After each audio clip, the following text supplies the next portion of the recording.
नमस्कार, छत्तीसगढ़ एक्सप्रेस में आप सभी का स्वागत है। मैं हूं आपके साथ कविता पांडे। तो ईडी का सिकंजा, छापे के बाद भूपेश बघेल की पहली प्रतिक्रिया सामने आई है। भूपेश बघेल न कभी टूटा है न कभी झुका है। विधानसभा में अडानी पर सवाल करने वाला था, इसलिए सरकार ने मेरे घर पर ईडी भेजी। भूपेश कभी झुकेगा नहीं, ये बयान है। विपक्षियों को टारगेट करने का हो रहा है काम। हम एजेंसियों का पूरा सहयोग कर रहे हैं, हमें न्यायालय पर पूरा विश्वास है।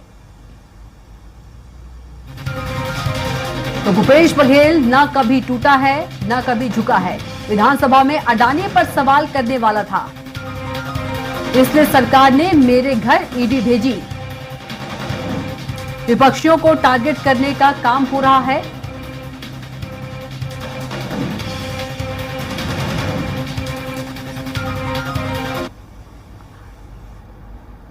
लग रही है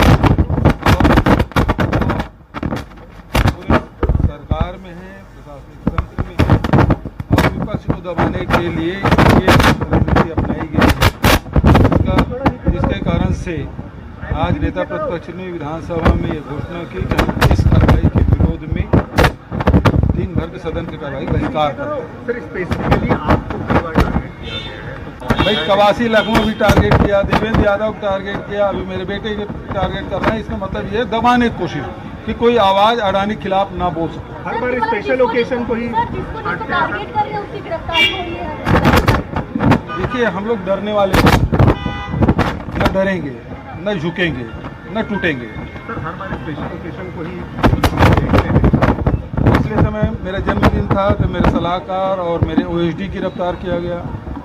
आज मेरे बेटे का जन्मदिन है, 2 दिन को किया गया। उस समय भी सत्र चला था तो मुझे तो रोक दिया गया था, पिछले सत्र में नहीं आने दिया गया था। इस समय सत्र में आने दिया गया। जिस प्रस्ताव को पारित कर दिया था, उठा रहे थे। यही बात है, जब विधानसभा पारित हुआ है, जंगल बचना चाहिए। आदमी सांस लेने की जरूरत है कि नहीं है?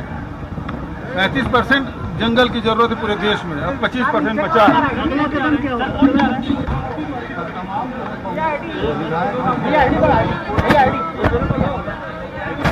तो विपक्षियों को टारगेट करने का काम हो रहा है। पूर्व सीएम भूपेश बघेल ने कहा, छापे के बाद भूपेश बघेल की पहली प्रतिक्रिया सामने आई है। उनका कहना है, भूपेश बघेल न कभी टूटा है और न कभी झुका है। विधानसभा में अडानी पर सवाल करने वाला था, इसलिए ही इस तरह की कार्रवाई जो है हुई है और इसलिए ही सरकार ने मेरे घर पर ईडी भेजी। विपक्षियों को टारगेट करने का काम हो रहा है। पूर्व सीएम भूपेश बघेल का यह सीधा आरोप है सत्ता पक्ष पर, सरकार पर।